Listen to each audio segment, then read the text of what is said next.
વલસાડમાં વેન ચાલકે રિક્ષા અને કારને ટક્કર માર્યા બાદ બે બાઇકને અડફેટે લીધી, એક વ્યક્તિને ઈજા।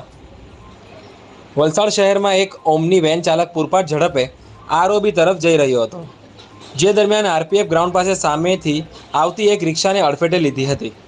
તેની પાછળ આવતી કાર સાથે પણ વેન ટકરાઈ હતી। ત્યારબાદ બે બાઇકને અડફેટે લઈ ભાગવા જતાં આગળ આવેલા વીજ પોલ સાથે વેન અથડાઈ હતી, જેથી અકસ્માત સર્જાયો। આ અકસ્માત સર્જી ઓમની વેન ચાલક વેન મૂકી ભાગી ગયો હતો। રાત્રે અચાનક અકસ્માત થવાનો અવાજ આવતા સ્થાનિક લોકો અને રાહદારીઓ ઈજાગ્રસ્તોની મદદે દોડી આવ્યા હતા।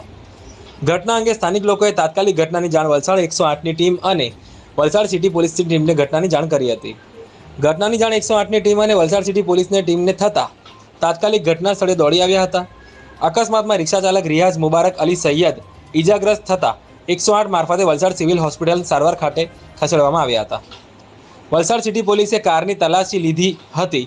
વેન ઉપર લખેલા જીગર ડેકોરેટર અને તેના ફોન નંબરની વિગત મેળવી વેન ચાલકની શોધખોળ હાથ ધરી છે।